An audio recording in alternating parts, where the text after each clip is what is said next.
मन से हम जिंदगी में कभी किसी के प्रति भेदभाव ना रखें।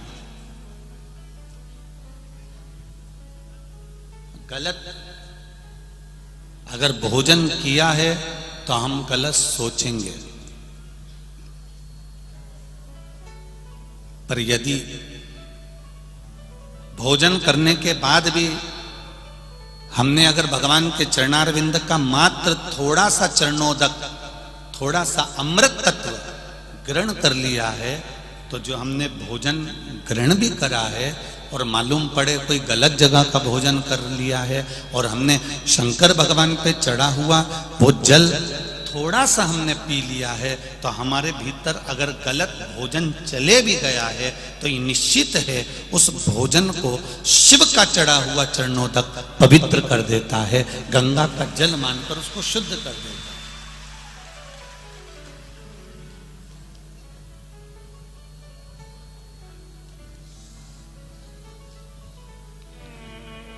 दो विष होते हैं,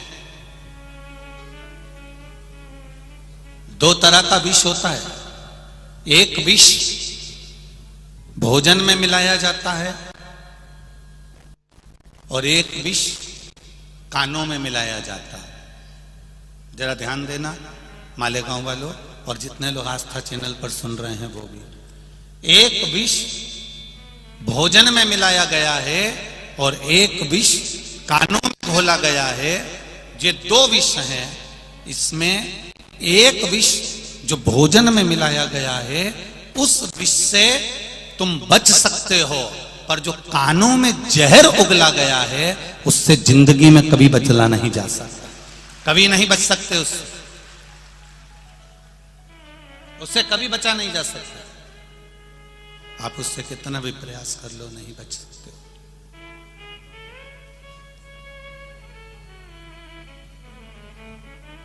भोजन का विष निकल सकता है, पर कानों में जो घुला हुआ विष है ना, ये जिंदगी भर नहीं निकलता।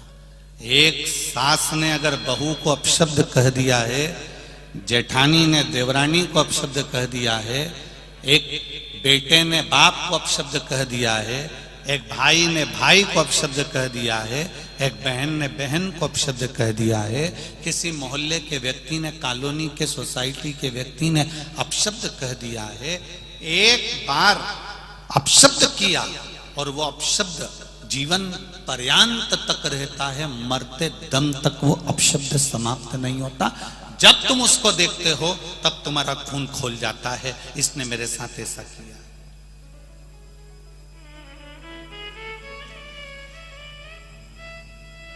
इसने मेरे साथ ऐसा किया, इसने मेरे साथ ये कर दिया, इसने मेरे साथ वो कर दिया। ये अपशब्द का जो विष है, ये विष जो अपशब्द का विष है जो कानों में घोला जाता है, ये मनुष्य की जिंदगी को बर्बाद कर देता है। जितना शरीर में गया हुआ जहर, जितना शरीर में भोजन के साथ गया हुआ जहर काम नहीं करता, उससे ज्यादा काम करता है कानों में गया हुआ जहर।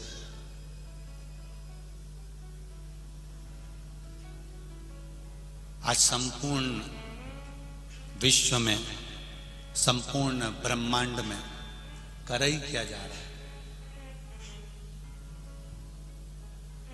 आज किसी को भी भोजन में जहर नहीं दिया जा रहा है। आज के जमाने में सबसे ज्यादा जहर उगला जा रहा है तो इन कानों में उगला जा रहा है।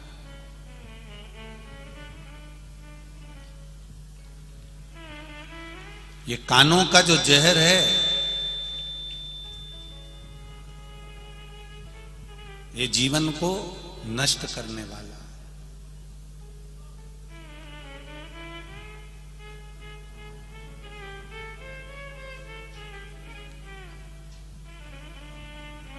इसको हमें समझना चाहिए। एक बॉर्डर पर खड़ा हुआ सैनिक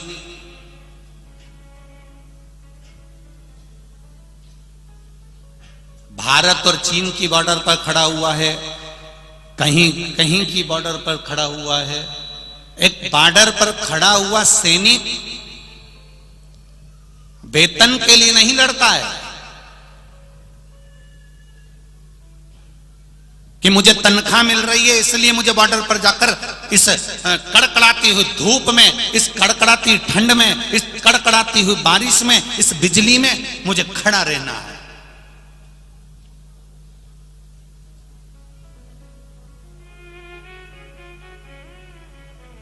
एक बॉर्डर पर खड़ा हुआ सैनिक वेतन के लिए नहीं लड़ता। एक भारत का सैनिक, बॉर्डर पर खड़ा हुआ सैनिक वेतन के लिए नहीं, अपने वतन के लिए लड़ता है, इसलिए वो अग्रण्य होता है।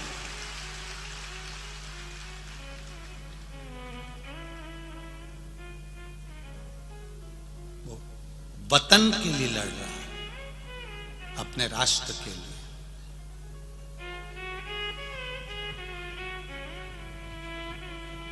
और शिव कथा कह रही है थोड़ा सा पुण्य। हमने पहले भी कथा में कहा, आज फिर कहते हैं, जब एक लोटा जल आप देव अधिदेव महादेव को चढ़ाएं तो चढ़ाते समय भगवान देव अधिदेव महादेव से ये भी प्रार्थना करें कि जो बॉर्डर पर खड़े हुए हैं या हमारी राष्ट्र की रक्षा के लिए खड़े हुए हैं, वो जीवित अपने घर में आए, उनकी बॉडी ना आए। इसका स्मरण देव अधिदेव महादेव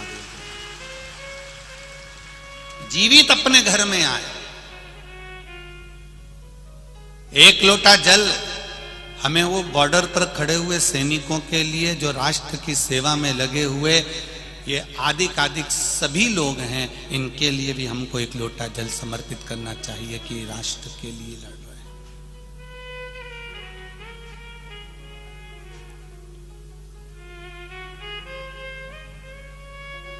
कि चंदन है इस देश की माटी, तपोभूमि हर ग्राम है, हर बाला देवी की प्रतिमा, बच्चा बच्चा राम है।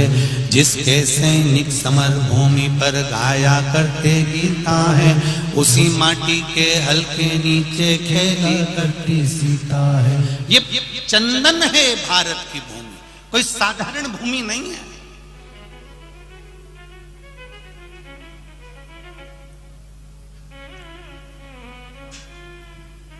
केवल एक थोड़ा सा विष कानों में घोला जा रहा है, थोड़ा सा विष तुम्हारे कानों में दिया जा रहा है धर्म को बदलने के लिए, सनातन धर्म को तोड़ने के लिए। तो तुम्हें भी कह देना चाहिए, मैं विष खाने को तैयार हूं पर धर्म बदलने को तैयार नहीं।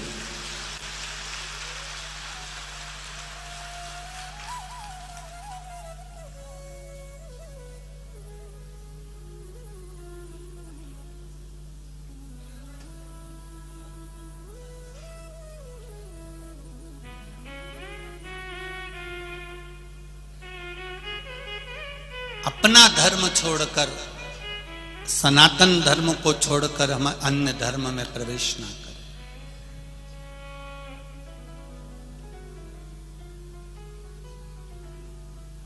शिवाजी की भूमि है महाराष्ट्र, मराठवाड़ा।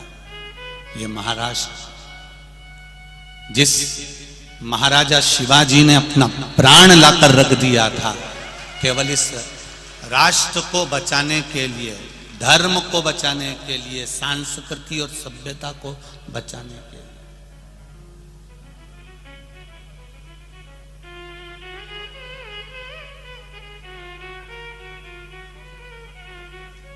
एक ही आवाज आती थी चारों तरफ से। जब महाराणा जब शिवाजी निकल कर जाते थे तो चारों तरफ से एक आवाज आती थी, हर हर महादेव। वो हर हर महादेव का शब्द शिवाजी से भी पूछा गया कि ये शब्द तुमको दिया किसने है? तो शिवाजी कहते हैं ये मेरी माँ का दिया हुआ शब्द है। मेरी माँ कहती है मैं तेरे साथ हर पल नहीं रह सकती, मैं तेरे साथ हर जगह नहीं जा सकती, मैं तेरे साथ हर युद्ध में शामिल नहीं हो सकती, पर बेटा शिवा, ए शिवाजी, माँ कहती है मैं भले तेरे साथ ना हूं पर मेरा शिव तेरे साथ में हर समय रहेगा। वो हर हर महादेव के रूप में रहा, वो आज भी साथ में। हर पल, हर घड़ी, हर क्षण।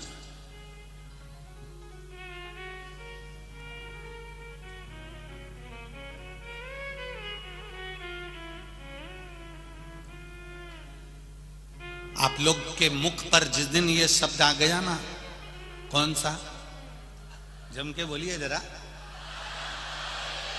जिस दिन आपके मुख पर ये शब्द आ गया, आप हमेशा कहते हो वहां तक जाना है, अरे काय को चिंता करता, मेरे पास गाड़ी है, मैं अब भी लेके आता हूं। लड़ाई हो गई, मेरे पास में मेरा भाई है, वो सब निपट लेगा। बीमारी आ गई, हमारा डॉक्टर है साथ में, वो कर लेगा, सब कुछ है। एक जरा सा तुमको कोई वहां से चल के तुम आई और आई और आई और वहां जाके खड़ी हो गई और तुम्हें कोई अंदर बैठने नहीं देता है, तो तुम क्या करती हो?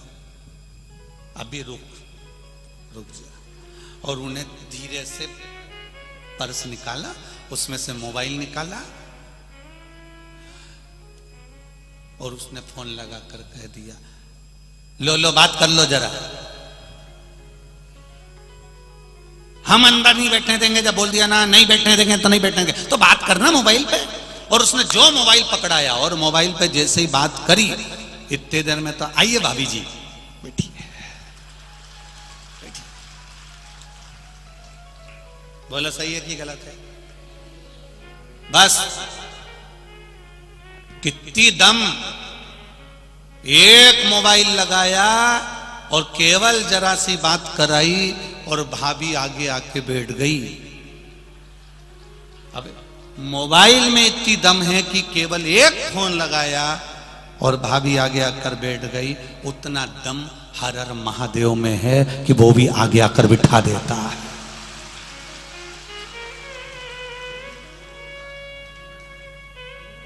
कोई आगे नहीं बैठने दे रहा है, कोई काम अटक गया है, कोई काम रह गया है, तो फिर मोबाइल लगाया जाता है, मैं यहाँ खड़ी हूँ तुम मुझे लेने आ जाओ, बहुत भीड़ है मैं बाहर खड़ी हूँ तुम मुझे लेने आ जाओ।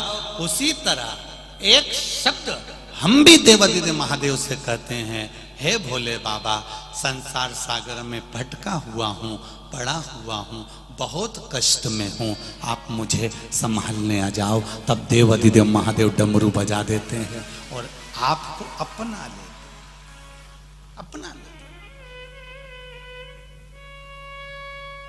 कितना विश्वास होगा। एक पत्र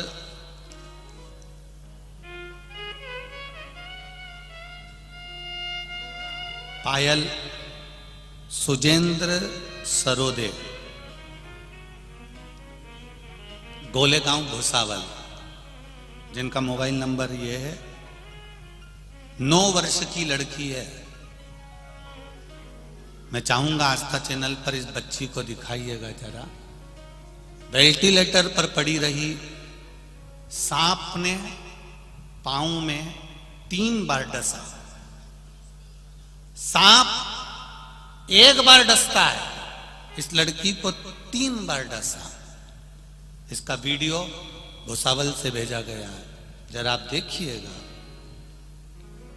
वेंटिलेटर पर डाल दिया गया, डॉक्टरों ने हाथ ऊंचे कर दिए कि अब ये लड़की नहीं बच सकती। 9 वर्ष की बेटी है पायल। सुरेंद्र जी सरोदे 9 वर्ष की। इस बेटी का नियम था शिव जी को जल चढ़ाना 1 लोटा, बेलपत्री चढ़ाना, शंकर जी के मंदिर में श्रृंगार करके आना। पिता के साथ में खेत पर गई थी, सांप डस लिया, लेकर भागे। भुसावल के हॉस्पिटल में रखा, वेंटिलेटर पर डाल दिया। तड़पती रही, आंखों की रोशनी चली गई, शरीर काम करना बंद कर दिया। वेंटिलेटर पर डॉक्टर ने कह दिया अंतिम सांसें है। ऐसा ना जाने कौन सा सांप था जो इसको डस गया। अगर एक साधारण सांप डसता तो हम बचा लेते, पर 3 बार डसा है, जहर पूरे शरीर में पहुंच चुका है। इस इसके परिवार वाले शिव जी के मंदिर में पहुंचे, जिस मंदिर में बेटी रोज जाती थी। और परिवार वालों ने जाकर कहा, देवाधिदेव महादेव, मेरी बेटी आपके मंदिर आती थी। सियोर वाला महाराज कहता है कि आप संभालने वाले बैठे हो तो क्या चिंता करना, डॉक्टर अपना काम करे, पर महादेव आप तो अपना काम करिए। जल ले गए, बेटी के मुख में बेलपत्री का टुकड़ा मसल के बस रख दिया, क्योंकि शरीर में कुछ जान तो थी नहीं। पानी की 2 बूंद दी, बेटी के शरीर में हलचल उत्पन्न हुई। हलचल हुई, हिलना प्रारंभ करा, और बेटी को धीरे धीरे कर कर होश आया। आंखें चली गई थी, रोशनी खत्म हो गई थी। 3 दिन तक आंख में रोशनी नहीं थी। धीरे से होश में आई। होश में आकर हाथ पैर तड़प रहे थे। आंख की रोशनी भी भोलेनाथ ने वापस दे दी, और आंख की रोशनी आते से ही मां के गले लगकर कहती है, मां, नंदी पर चढ़कर कोई आया था।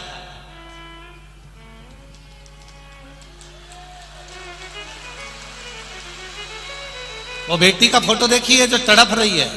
नंदी पर चढ़कर कोई आया था, और इसमें लिखा है उसके साथ में पार्वती जी कोई स्त्री, बड़ी सुंदर, एक लाल कलर की साड़ी पहनी थी, बड़ी सी बिंदी लगी थी, पीला सिंदूर उसके मांग में था। 9 साल की बेटी अपनी मां को कह रही है, और मां वहां पर पास में वो सियोर वाला महाराज भी खड़ा होकर श्री शिवाय नमस्तुभ्यम चिल्ला रहा था। और बेटी का कितना प्रेम होगा जरा सोचिए। और बेटी होश में आ गई, और बेटी आज ठीक है। थोड़ा शरीर में कष्ट जरूर है, पर उस बेटी ने यह पत्र भुसावल से भेजा है।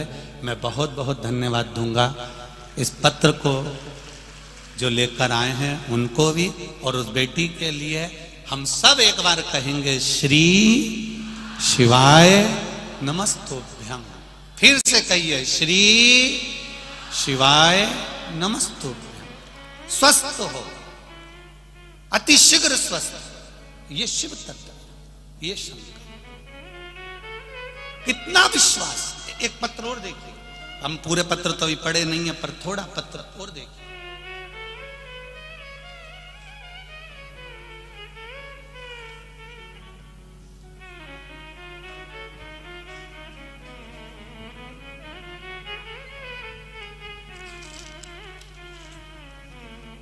मोनिका हरीश जी मोरे, कहीं बैठी हो तो हाथ हिलाइएगा।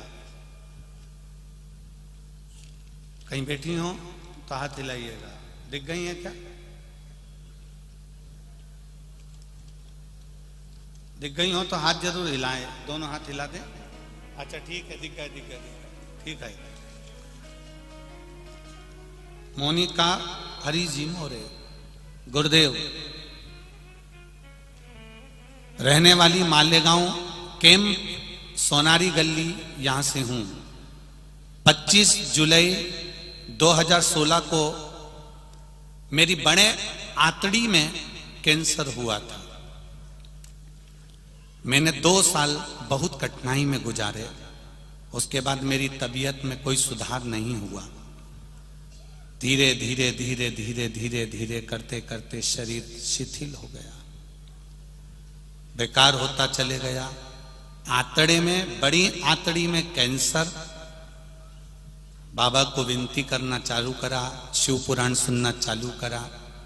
बाबा से कहा, बाबा डॉक्टरों ने कैंसर बता दिया है, ऑपरेशन का कह दिया है, पर आप संभाल लेना। गुरुदेव, जब से शिव महापुराण की कथा सुनना चालू करी, 1 लोटा पानी शंकर जी को चढ़ाना प्रारंभ करा। डॉक्टर बोल रहे हैं कि कैंसर है, भारी है, हाथों में है। शिव जी को सुपुर्द कर कर 1 लोटा जल चढ़ाती, जल को लाती, बेलपत्र खाती, और फिर जांच कराने के लिए फिर मैं वापिस हॉस्पिटल चली गई। और गुरुदेव, जब मेरा फिर सीटी स्कैन हुआ और एमआरआई हुई तो बाबा की कृपा से मेरी रिपोर्ट देव अधिदेव कृपा से नॉर्मल आना चालू हो गई। नॉर्मल आना चालू हुई। 2 साल तक बाबा ने मेरे ऊपर बड़ी कृपा करी। 2019 में कोरोना आ गया और कोरोना काल में मेरी तबीयत फिर खराब हुई। अब मंदिर द्वारे सब बंद पड़े थे, मैं क्या करती, शंकर के मंदिर कहां जाती। बाबा से विनती करी, फिर शिव जी को जल चढ़ाकर घर में ही बाबा को विनय करना प्रारंभ करा और बाबा की कृपा से थोड़ा मेरा स्वास्थ्य में अंतर आया। सितंबर 2022 में मेरी तबीयत फिर अचानक खराब हो गई और बाबा, पेट में सूजन आ गई, तकलीफ बहुत ज्यादा बढ़ गई। इसके बाद में फिर जांच कराने गई तो डॉक्टर बोले आपके शरीर में कैंसर की मात्रा है। नॉर्मल कैंसर कम तो हो गया पर थोड़ी मात्रा में रह गया है। तो मैंने विचार करा मेरा बाबा फिर अच्छा करेगा। मैं दवाई लाई, बाबा देवाधिदेव महादेव को समर्पित कर कर कुंदकेश्वर महादेव का नाम लेकर उसको खाना प्रारंभ करा। नासिक के हॉस्पिटल में 8 अक्टूबर को मैं जांच कराने के लिए फिर पहुंच गई और बाबा की कृपा ऐसी हुई कि बाबा रिपोर्ट फिर नॉर्मल बाबा ने बना दी। ये मेरा शिव है, ये मेरा शंकर। ये औप घड़ी बैठिए बहन। श्री शिवाय नमस्ते। ये शिव तत्व है, उसको जानना, उसको समर्पित हो जाना। बाबा हमारा है और हम बाबा के। बोल बम का नारा है और बाबा है सहारा। बाबा एक सहारा। शिव को अपना बनाइए, शंकर को अपना बनाओ। मेरे राम जी महाराज भी जब समस्या में घिर गए थे तो 1 लोटा जल मेरे राम जी ने भी चढ़ाया था और उसको आप किसी भी फोटो में देख सकते हो। रामेश्वर धाम की जब स्थापना करी तो शंकर जी पे जल चढ़ा रहे हैं मेरे राम जी महाराज कि मैं लंका पर विजय प्राप्त कर लूं। भगवान कृष्ण के यहाँ संतान नहीं हुई तो उन्होंने भी शिव जी की आराधना करी गर्गाचार्य बाबा के कहने पर। जब मेरे देव जितने भी देवता हैं ये शंकर की आराधना करते हैं तो हमारा भी फर्ज बनता है कि हम बाबा की आराधना कर कर अपने जीवन को सुखी बना सकते हैं। सुखी बना।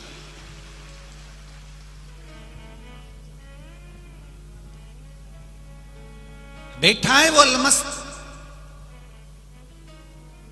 पिता का दरवाजा और परमात्मा का दरवाजा कभी बंद नहीं होता। एक बेटा पिता से झगड़ा कर कर चले गया, मुझे तुम्हारे साथ नहीं रहना, मुझे जाने दो। बेटा गया, शहर में पहुंच गया, मित्र मिल गए क्योंकि प्रॉपर्टी का हिस्सा लेकर गया था।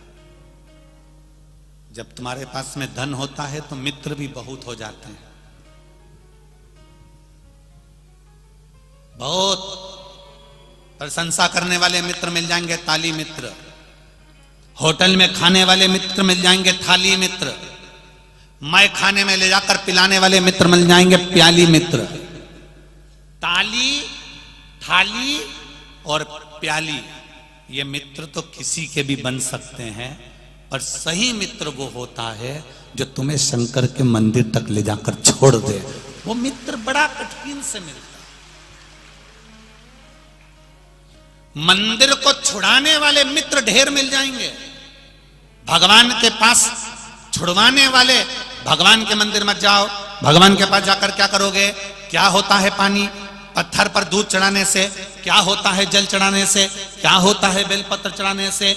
भगवान को छुड़ाने वाले, भगवान से दूर करने वाले, परमात्मा से दूर करने वाले मित्र बहुत मिल जाएंगे, पर परमात्मा के करीब भेजने वाले, भगवान के पास लेकर छोड़ने वाले मित्र बहुत कम मिलते हैं जो आपसे कहें चल गाड़ी पे बैठ, अभी अपन शंकर जी को लोटा भर के जल चढ़ा के आते हैं, चल गाड़ी पे बैठ, अभी दर्शन करके आते हैं, चल अपने मालेगांव में कथा हो रही है 25 किलोमीटर दूर है, चल गाड़ी पे बैठ 25 किलोमीटर तक चलते हैं, इतनी दूर, वाह वाह वाह।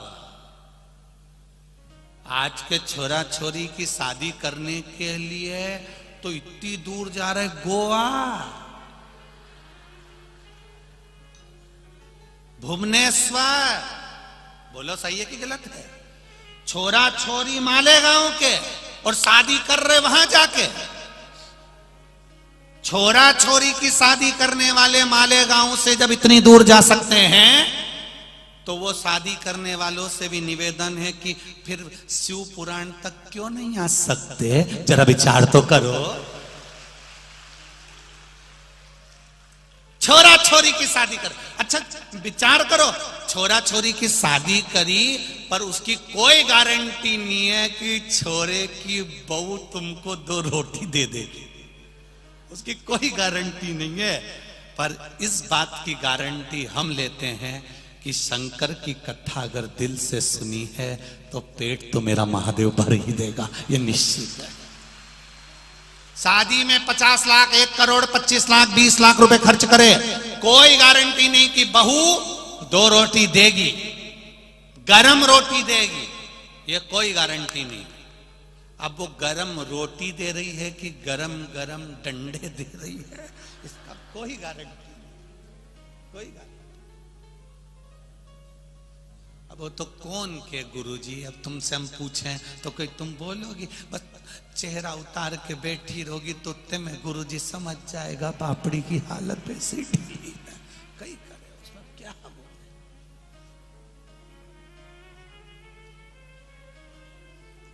50 लाख रुपए खर्च करने के बाद भी गारंटी नहीं है कि बहू तुम्हारी सेवा कर लेगी, परिवार के लोग तुम्हारी सेवा कर लेंगे। इतना बड़ा महल बनाया, बंगला बनाया, 4-4 गाड़ी, 25-25 लाख की, 30-30 लाख की गाड़ी रखी, तो भी गारंटी नहीं है कि तुम्हारी दुख की घड़ी में तुम्हारे परिवार वाले खड़े मिलेंगे। जब शरीर में रोग होता है, कष्ट होता है, बीमारी होती है, अकेले वेंटिलेटर पर पड़े होते हो, अकेले आईसीयू में पड़े होते हो, डॉक्टर आता है दवाई देकर चेक कर कर चले जाता है, परिवार वाले कमरे के बाहर, आईसीयू के बाहर, वेंटिलेटर के बाहर, बाहर खड़े हैं, बस बैठे बैठे सोच रहे बहुत अच्छा है, क्या पता क्या हो गया, आंख में आंसू भी आ रहे, भगवान इनको ठीक कर देना। भगवान बोले पूरी जायदाद के तुम हिस्सेदार हो, पूरी जायदाद, पर किसी के दुख के हिस्सेदार नहीं हो। मनुष्य को अकेला भोगना है, कोई दूसरा नहीं भोगे, अकेला। कितनी विचित्र कथा है वो रत्नाकर की, कितनी विचित्र। तमसा नदी के तट पर जंगलों में बहुत सारे जंगल में रहने वाले, वन में विचरण करने वाले आदिवासी गण रहते, जो वहां से निकल कर जाता उसको लूट लेते,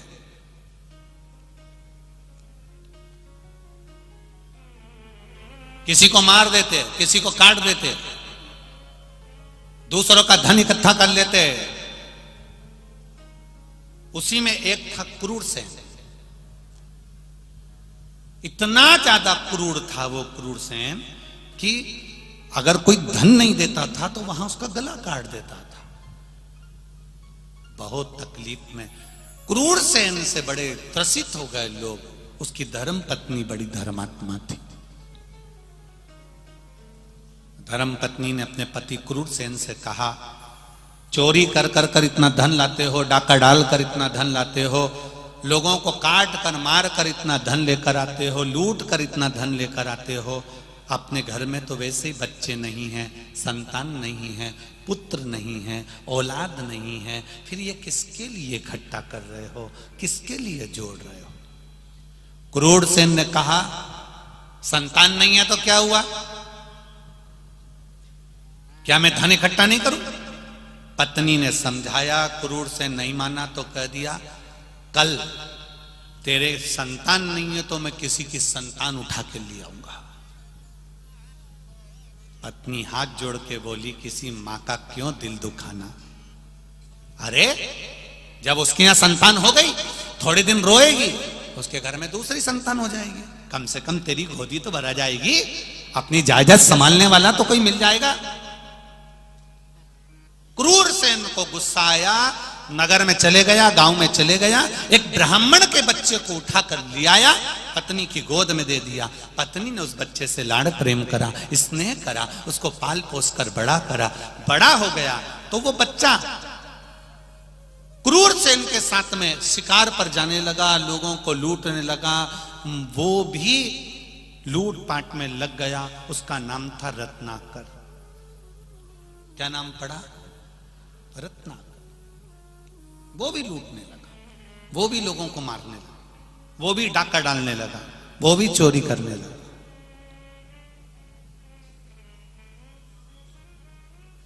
मां को बड़ा दुख होता कि मेरी औलाद, बताओ ये भी ऐसा काम में लग गई।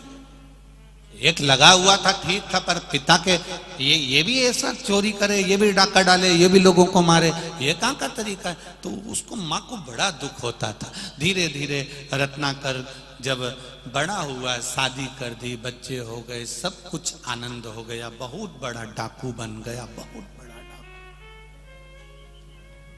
एक दिन संत निकल कर जा रहे थे, उनके साथ में देवऋषि नारद निकल कर जा रहे थे। श्रीमन नारायण, श्रीमन नारायण, श्रीमन नारायण। रत्नाकर को लगा इतने सारे संत जा रहे हैं, इनके पास में पोटलियां हैं, पोटलियों में जरूर धन होगा। रत्नाकर ने उनको रोक लिया, अरे बाबा क्या है तुम्हारे पास में, धन दो। संतों ने कहा हमारे पास में क्या रखा, हम तो एक लंगोटी में रहते हैं, कुछ भी हमारे पास में नहीं, हम क्या आपको दें? जरूर तुम झूठ बोल रहे हो। देवऋषि नारद के पास में तानपुरा था, उन्होंने कहा तानपुरा के अंदर कुछ भरा होगा, दे इधर तानपुरा। नारद जी से तानपुरा छुड़ा लिया। नारद जी मन में सोचे अपने पास तो वैसे कुछ नहीं था, बचा कुछ एक तानपुरा था, वो भी ले लिया, वो भी चल गया। नारद जी को बड़ा दुख हुआ। नारद जी ने मन में सोचा ये डाकू है, इसको ऐसे समझाएंगे तो समझ में आएगी नहीं। नारद जी ने कहा मेरे पास में बहुत सारा धन है, पर शर्त केवल एक है। क्या शर्त? धन मैं दूंगा, पर उस धन के हिस्सेदार तेरी पत्नी, तेरे बच्चे, तेरी माता, तेरे पिता, तेरा भाई, सब कुछ धन के हिस्सेदार होंगे। पर तू जो चोरी कर रहा है, जो गलत काम कर रहा है, इसके हिस्सेदार क्या तेरे परिवार वाले होंगे? देवऋषि नारद ने जब कहा, रत्नाकर हंसकर बोला मेरी पत्नी, मेरे बच्चे, मेरे हर चीज के हिस्सेदार हैं, तो मेरे कर्म के भी हिस्सेदार मेरे पत्नी और बच्चे रहेंगे। नारद जी ने कहा हम यहीं पर हैं, पहले उनसे लिख कर लिया, हम तुझे बहुत सारी दौलत दे देंगे। ओ रत्नाकर बोला कि तुम कहीं भाग गए तो? नारद जी बोले हमको पेड़ से बांध के चले जा, ले रस्सी। रस्सी से पेड़ से बांध दिया देवऋषि नारद को और संतों को। रत्नाकर अपने घर गए, अपनी पत्नी और बेटे को बुलाया, अपनी मां को बुलाया, पिता को बुलाया, कहा मेरे पास में जो धन है उसका हिस्सेदार कौन कौन है? पत्नी कहती है मैं हूं, बेटा कहता है मैं हूं, पिता कहते हैं मैं हूं, मां कहती है मैं हूं। अब रत्नाकर ने पूछा मैंने लोगों को मार डाला, मैंने लोगों का खून खच्चर कर दिया, उस पाप का, मेरे दुख का, मेरे कर्म का हिस्सेदार कौन कौन है? इतने में पत्नी ने कहा फालतू की बात मत करो, जिसने जो कर्म करा है उसको भोगना पड़ता है, तो तुम मेरे कर्म के हिस्सेदार नहीं हो, ये तो कभी हो ही नहीं सकता। बेटा कहता है पिताजी मैंने कभी नहीं कहा कि आप चोरी करो, आपके हिस्सेदार। माँ कहती है मैंने कभी नहीं कहा कि तू चोरी कर ला। पिता कहता है मैंने कभी नहीं कहा तुझको कि मेरे साथ चोरी करने चल। रत्ना करने उस पल देव ऋषि नारद के पास जाकर हाथ जोड़ लिए और देव ऋषि नारद से कहा नारद जी ये बताओ कि कोई दुनिया के लोग हमारे धन के हिस्सेदार हो जाते हैं, सुबह 8 बजे से लेकर रात को 10-10 बजे तक दुकान पर बैठकर कमाते हो, उस कमाई के हिस्सेदार तुम्हारे बेटा बेटी पत्नी रिश्तेदार माता पिता सब तुम्हारी जायदाद के हिस्सेदार होंगे। पर तुमने दुकान पर बैठकर जो झूठ बोला, दुकान पर बैठकर जो बेईमानी करी, नौकरी में सर्विस में जहां बैठकर तुमने 1 का 2 करा, तुम्हारे किए गए कर्म का हिस्सेदार कौन होगा? कोई दूसरा नहीं। अंत समय में भुगतना तुझे अकेले पड़ेगा। तब रोएगा, चिल्लाएगा, तड़फेगा, पलंग पर अकेला पड़ा रहेगा, कोई नहीं संभाल रहा। डॉक्टर आएगा, इलाज कर कर चले जाएगा, पत्नी पैसा लगा देगी, रिश्तेदार देखने आ जाएंगे, पर शरीर में जब कष्ट होगा, सिर दुखा दर्द तुम्हें हुआ, हाथ दुखा दर्द तुम्हें हुआ, कमर दुखी दर्द तुम्हें हुआ, लीवर किडनी में प्रॉब्लम हुई दर्द तुम्हें हुआ, तकलीफ तुम्हें हुई, कष्ट तुम्हें भोगना है, कोई दूसरा नहीं भोगेगा। तुम्हारे कर्म का भोग तुम्हें भोगना है, कोई दूसरा नहीं भोगेगा।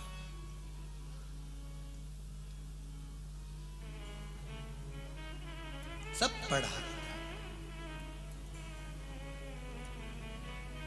झूठ तुम बोलते हो, छल तुम करते हो, बेईमानी तुम करते हो, कपट तुम करते हो, दुकान तुम चलाते हो, घर तुम चलाते हो, तो भजन भी तुम करो, तुम्हारे लिए करो, अपने लिए।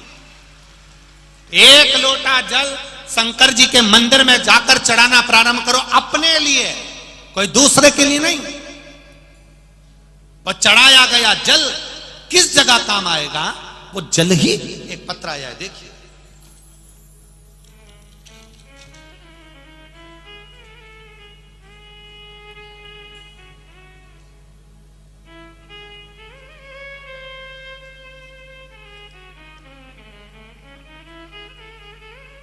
शंभु शरण पड़ी मांगो घड़ी रे घड़ी दुख काटो, दया करी न दर्शन आपो।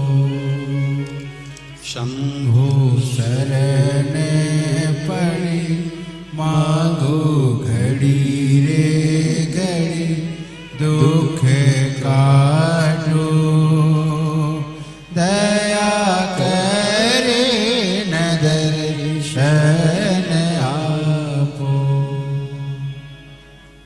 मैं सुशीला बाई नथु धनगर से हूं।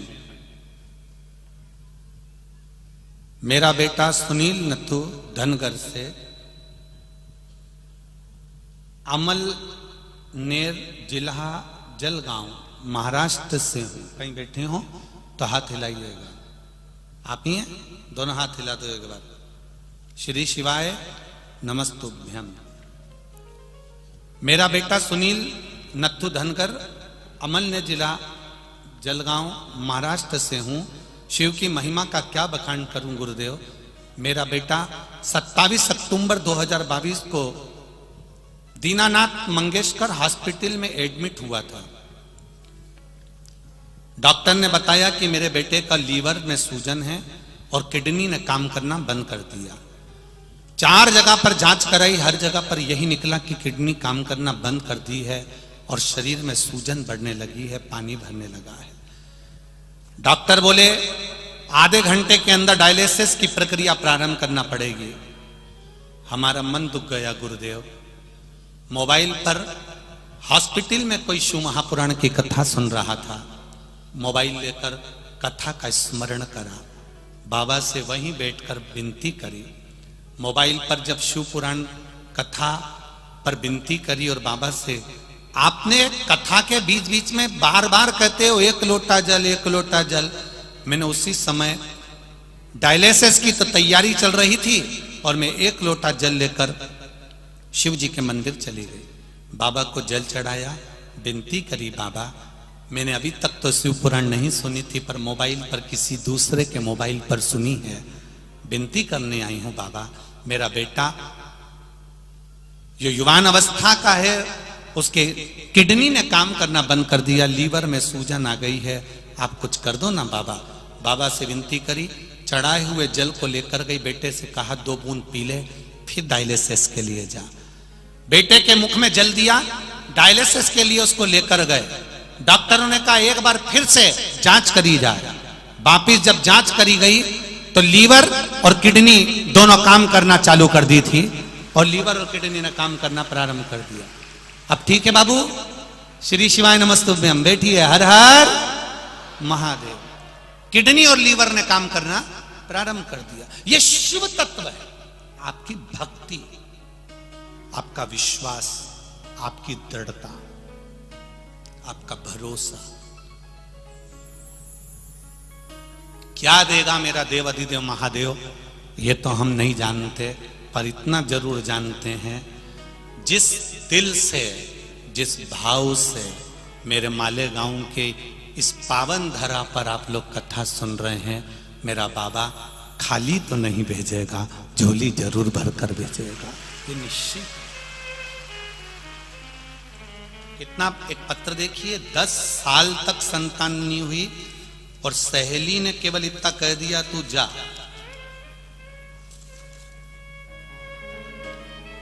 मेरा नाम लीना किरण पाटिल है, मैं एयरडोल से आई हूं। कहीं बैठी हैं आप? ही हाथ हिला दो एक बार, श्री शिवाय नमस्तुभ्यम। हाँ, दोनों हाथ हिलाओ एक बार ऐसे, श्री शिवाय नमस्तुभ्यम।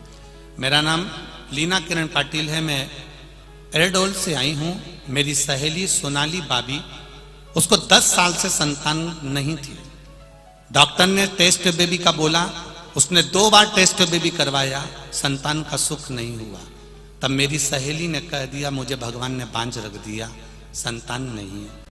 मैंने मेरी सहेली से कहा, एक बार मैंने कथा आस्था चैनल पर 2 मिनट सुनी थी, उसमें सियोर वाला महाराज कह रहा था शंकर जी पे 1 लोटा जल चढ़ा और आंकड़े की जड़ को कमर में बांध ले और चल, अपन दोनों सीहोर चलते हैं, वहां से रुद्राक्ष लेकर आते हैं। हम सीहोर पहुंचे, वहां से रुद्राक्ष लाए, रुद्राक्ष का जल शिव जी को चढ़ाए, जल पीना प्रारंभ करा। आज मेरी सहेली का 6ठा महीना चल रहा है, मैं बाबा को प्रणाम करने। 10 साल तक जिसको संतान नहीं, ये शिव तत्व। बेटी बहन, हर हर महादेव। शिव कृपा, शंकर की उदारता, उसकी करुणा। तुम्हारा विश्वास जब दृढ़ हो जाए, जब तुम्हें लगने लगे कि मेरा महादेव मेरे साथ में है, लोग कहते हैं मेरे पास में गाड़ी है, लोग कहते हैं मेरे पास में मेरा भाई है, लोग कहते हैं मेरे साथ में मेरा परिवार है, जिस दिन तुम्हारे मुख से निकलने लगे कि मेरे साथ मेरा महादेव है, समझ लेना वो हर पल, हर घड़ी, हर क्षण, हर पल है।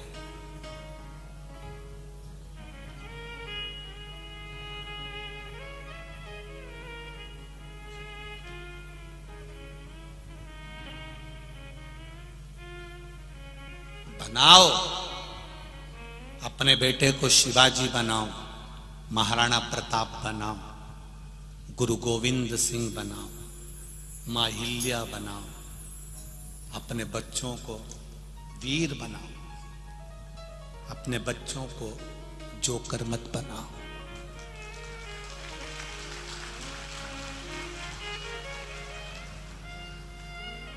बनाओ, अपने बच्चे को प्रबल बनाने का प्रयास करिए।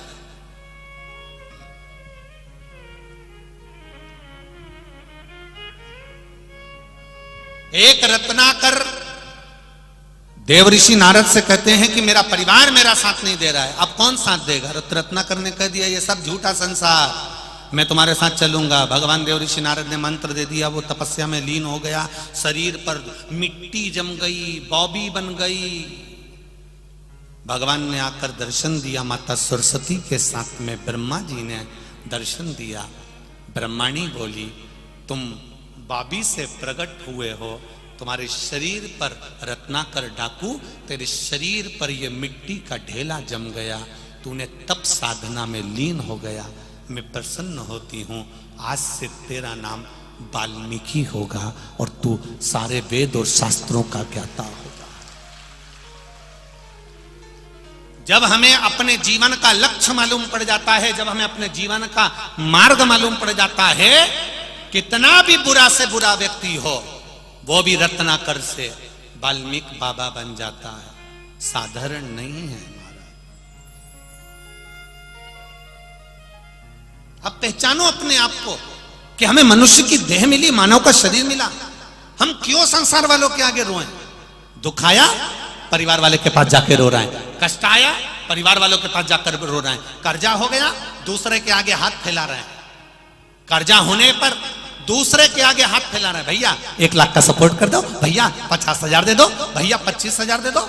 जब किसी ने साथ नहीं दिया, तब जाकर शंकर जी के मंदिर में पशुपति व्रत करने गई, भगवान को दिया लगा रही, भगवान भी कह रहे सबके हाथ जोड़कर आ गई, अब मेरे पास आई है, पहले ही मेरे पास आ जाती तो इनके आगे मैं तुझे भेजता ही नहीं, हाथ नहीं जोड़ने देता संसार के लोगों के आगे। तू आई क्यों नहीं मेरे पास? तू मेरे पास आती तो एक क्षण, एक पल, एक घड़ी मेरे करीब में आकर बैठो तो। बूढ़ी बुजुर्ग सास के पास बुढ़ापे में, जब सास बूढ़ी हो जाए, ससुर बूढ़ा हो जाए, तो मेरा बहुओं से निवेदन है, थोड़ा ज्यादा समय सास ससुर को दो। बेटों से निवेदन है, बुढ़ापा आए माता पिता का तो उनको ज्यादा समय दो। क्यों? कभी भी सास खुश हो के अंगूठी निकाल के दे देगी। जब सास खुश होगी, अंगूठी चैन दे देगी, चुपचाप से कुछ निकाल कर दे देगी। वो भी सोचेगी अब मैं मर तो रही हूं, मेरी बहू इतनी कर रही है तो इसको दे दूं। सास ससुर के पास में, माता पिता के पास में थोड़ी देर जाके बैठे हो तो उसने अंगूठी निकाल कर दे दी, चेन निकाल कर दे दी, साड़ी निकाल कर दे दी। जरा सोचो, जब माता पिता के पास बैठने से अंगूठी चेन मिल सकती है, साड़ी मिल सकती है, तो शिव महापुराण में बैठने से क्या मिल सकता है, ये तो आप जान। विचार करो, क्या देगा वो, क्या प्रदान करेगा वो, कितना देगा। कृपा की ना होती जो आदत तुम्हारी, दया की ना होती जो आदत तुम्हारी, तो सोनी रे अदालत तुम्हारी। क्या मिल रहा है उसके पास बैठने से? पुण्य और पाप। हमारे पर्स में 2 कार्ड होते हैं, उनके जैसे ये पुण्य और पाप होते हैं। एक कार्ड होता है डेबिट कार्ड और एक कार्ड होता है क्रेडिट कार्ड। देखा, लड़के लोग, माताएं जानती है। 2 कार्ड हमारे पर्स में होते हैं, 2 कार्ड हमारे पास में होते हैं, एक डेबिट, दूसरा क्रेडिट। महाराज, पुण्य, हमारा जो पुण्य है वो आपके डेबिट कार्ड जैसा।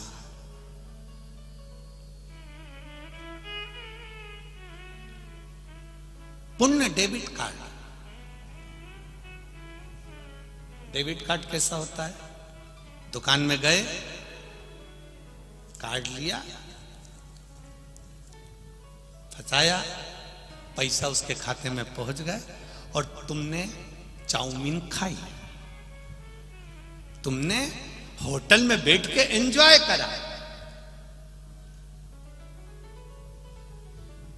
पुण्य डेबिट कार्ड है, लगाया। डेबिट कार्ड का मतलब होता है पहले जमा कर दो, उसके बाद में सुख भोगो। अर्थात पहले शिव पुराण सुन लो, शंकर जी पे एक लोटा जल चढ़ा लो, भगवान का भजन कर लो, श्री शिवाय नमस्तुभ्यम बोल लो, उसके बाद में जो चाहो सुख भोगो। ये पुण्य डेबिट कार्ड है। और पाप क्रेडिट कार्ड है। पहले चाउमीन खा लो, पानी पतासा खा लो, और वो क्या बोलते पानी पतासा को यहाँ पे गुपचुप है। जैसे मुंह में गुप आदमी चुप है। तो पहले तुम पानी पतासा खा लो, गुपचुप खा लो, चाउमीन खा लो, दोस्तों के साथ में फुल एंजॉय करो। फुल लाओ, जरा 2 प्लेट इडली सांभर लाओ, खमन ढोकला लाओ, पानी पूरी लाओ, लाओ जरा चाउमीन लाओ, छमक लड्डू लाओ, ये लाओ, वो लाओ। खा तो खूब गए, अब कार्ड लाओ, ले आओ। जो कार्ड, इसमें तो 50 रुपये है।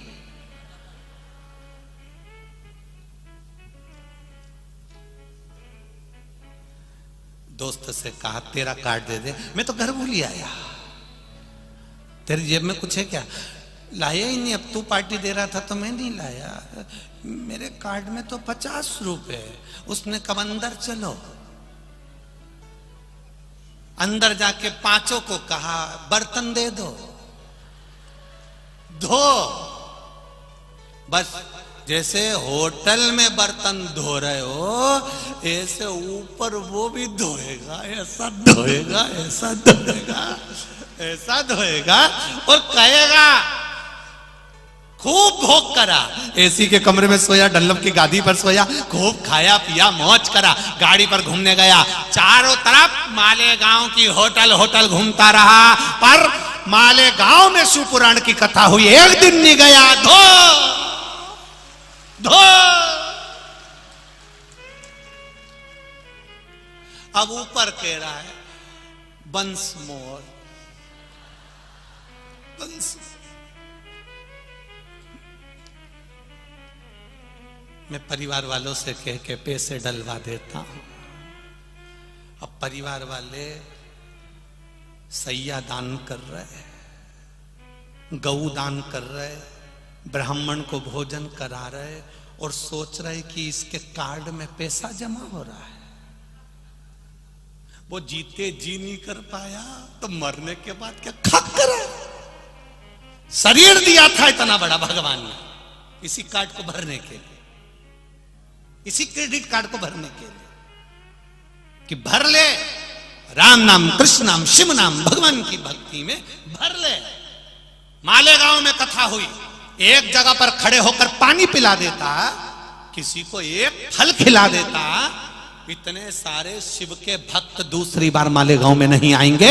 इनको एक जरा सा सीधा हलवा बनाकर पोहा खिला देता तो तेरे धन कम नहीं होता, इन शंकर के भक्तों को खिलाने से बढ़ जाता। तो उस आनंद को तो देखो, जिनकी किस्मत में लिखा है ये आनंद।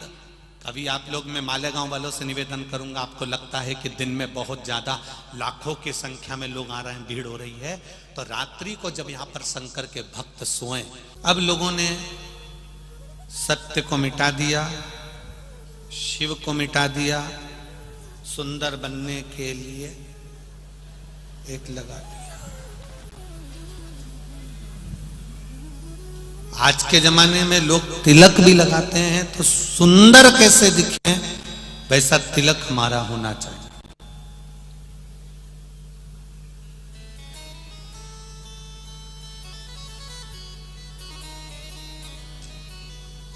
पर सुंदरता किससे आती है?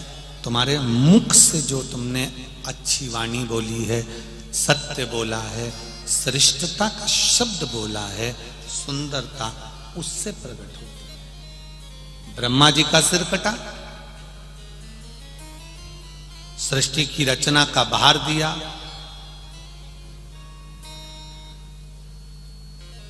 पर उस रचना में भी ब्रह्मा जी से भेद हो गए।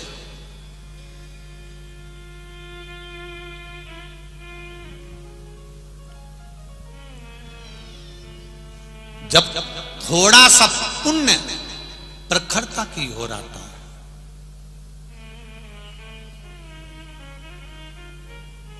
फिर एक बात का स्मरण आप लोगों को रहे, जो लोग दिन भर बैठकर माला जपते हैं या राम नाम या कृष्ण नाम या शिव नाम जपते हो, ये मत सोचना कि हमने बहुत सारा पुण्य इकट्ठा कर लिया। इस अंदाजे में मत रहना। ये तो हमने भगवान का भजन कर कर अपना रास्ता साफ करा। एक कथा आती है बड़ी सुंदर। एक आश्रम में एक साधु रहता था।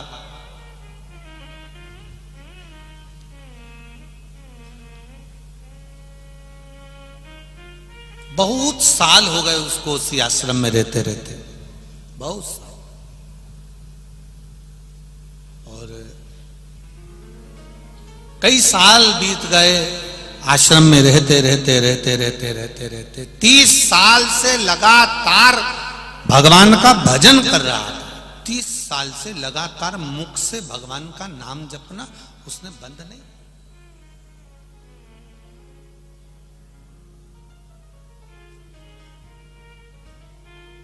एक दिन माला लेकर बैठा था, इतने में कोई स्त्री उसके स्मरण में आ गई। सामने नहीं आई, स्मरण में। और स्त्री ने कहा, ए बाबा, आप मेरा एक दिन का पाप ले लीजिए और मुझे एक दिन का आपका पुण्य दे दीजिए। साधु बाबा, मेरा एक दिन का पाप ले लो और अपना एक दिन का पुण्य मुझे दे दो। संत के नेत्र खुल गए, साधु की आंख खुल गई। ना जाने कौन स्त्री थी जो मेरे स्मरण में आई, समझ में नहीं आ रहा। सालों हो गए मेरे को भगवान का भजन करते करते, पर कभी ऐसी स्त्री का स्मरण नहीं आया। ये स्त्री कौन है जो मेरे स्मरण में आई? दिन बीता, 2-4 दिन निकलने के बाद बाबा के स्मरण में फिर वही स्त्री आ गई। उसका चेहरा दिख नहीं रहा, पर वो आकर कहती है, एक दिन का मेरा पाप ले लीजिए और एक दिन का आपका पुण्य मुझे दे दीजिए।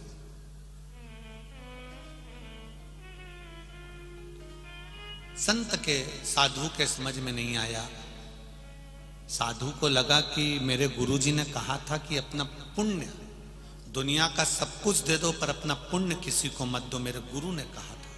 मैं अपने गुरुजी के पास जाता हूं। गुरुजी के पास गया। गुरुदेव, 30 साल तपस्या करते करते हो गए, तब करते करते हो गए, परंतु ऐसा समय कभी नहीं आया कि एक स्त्री मेरे स्मरण में आती है। वो स्त्री मुझसे कहती है, एक दिन का पाप ले लो और एक दिन का पुण्य दे दो। गुरु ने कहा, मैंने तुझे मना करा था, अपना पुण्य किसी को मत देना, बिल्कुल मत देना। तू मेरा शिष्य है ना, गुरु का कहना मानकर चल। कोई कितना भी भरमाए पर अपना पुण्य नहीं देना। चले गया।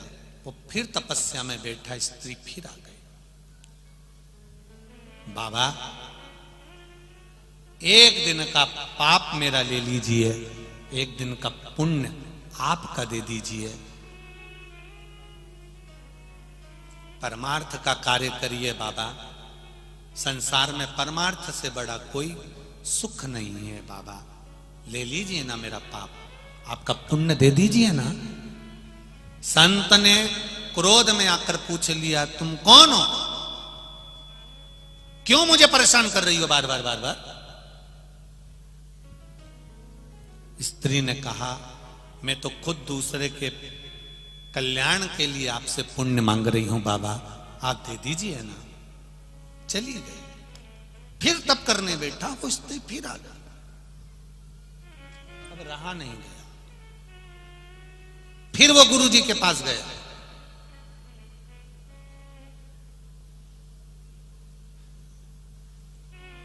गुरु जी, वो स्त्री मेरे को वापस स्मरण में आ रही है, पर समझ में नहीं आ रहा वो क्यों कह रही है मुझसे।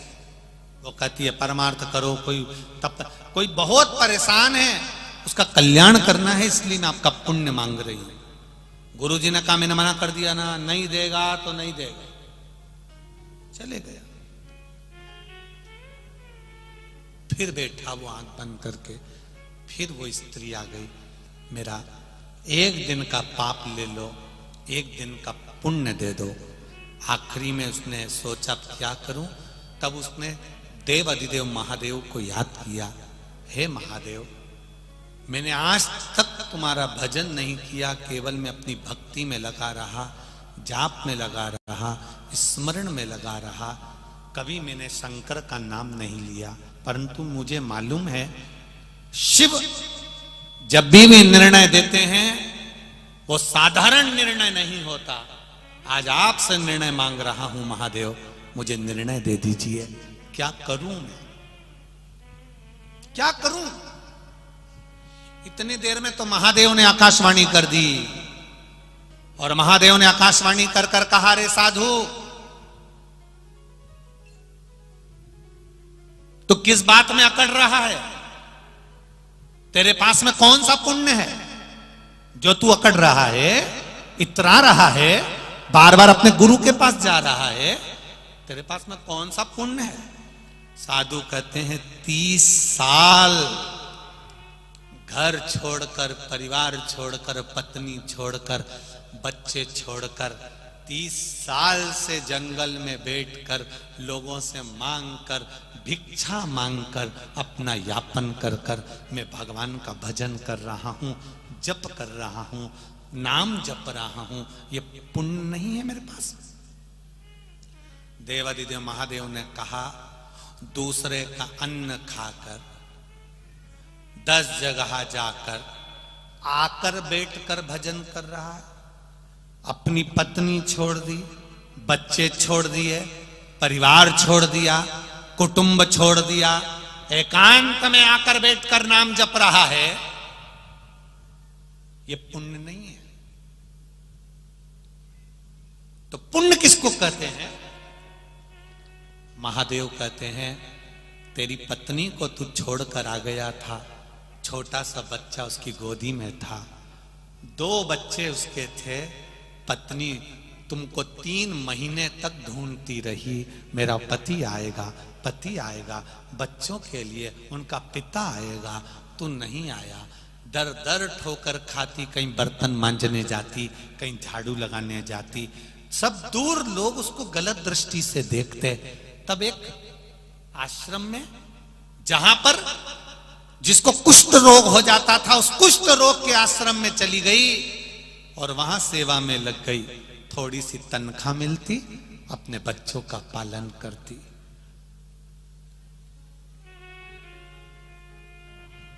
रोज सोचती, मेरा पति तपस्या करने के लिए मुझे छोड़कर चले गया, मेरे भोलेनाथ, मेरे हिस्से का पुण्य मेरे पति के खाते में दे देना।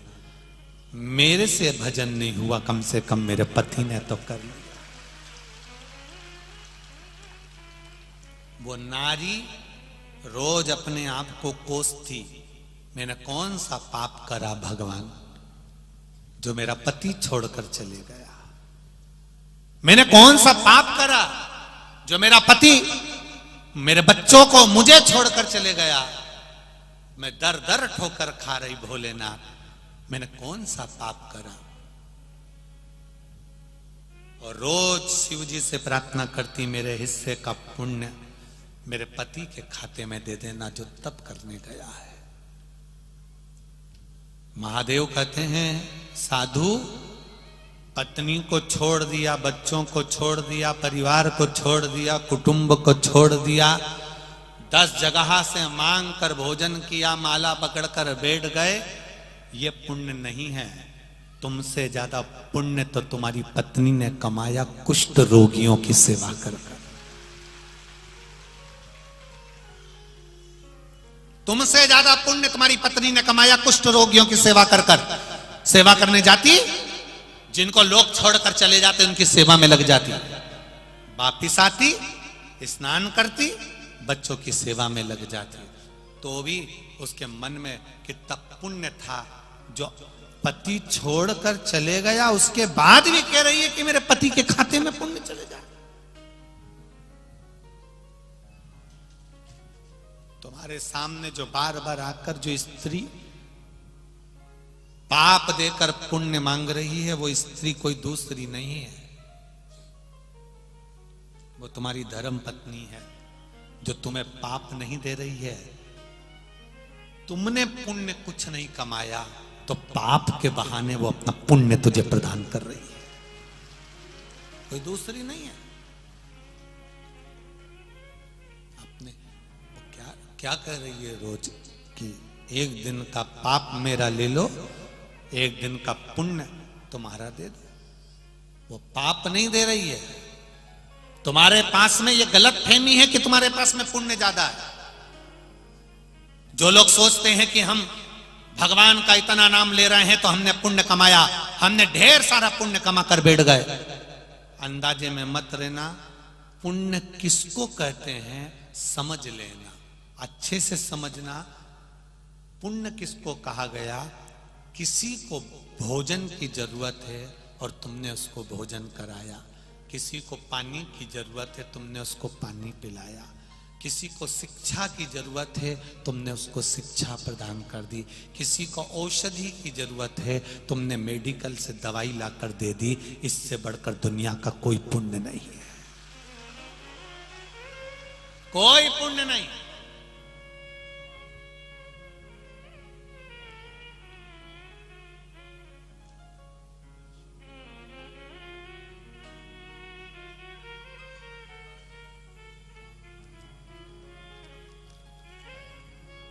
एक पत्र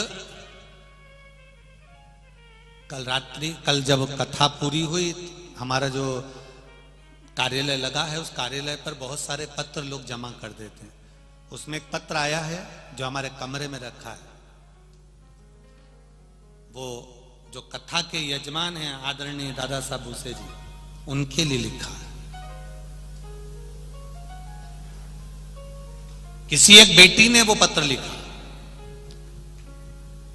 आदरणीय दादा साहब भूसे जी के लिए पत्र लिखा। उस पत्र में लिखा था, उस पत्र को पढ़कर हमें भी प्रसन्नता हुई। उस पत्र में लिखा था, गुरुदेव, मैं मालेगांव के नजदीक के गांव की हूं। उस गांव का नाम भी उसने लिखा है। गुरुदेव, हम नासिक जिला से हैं,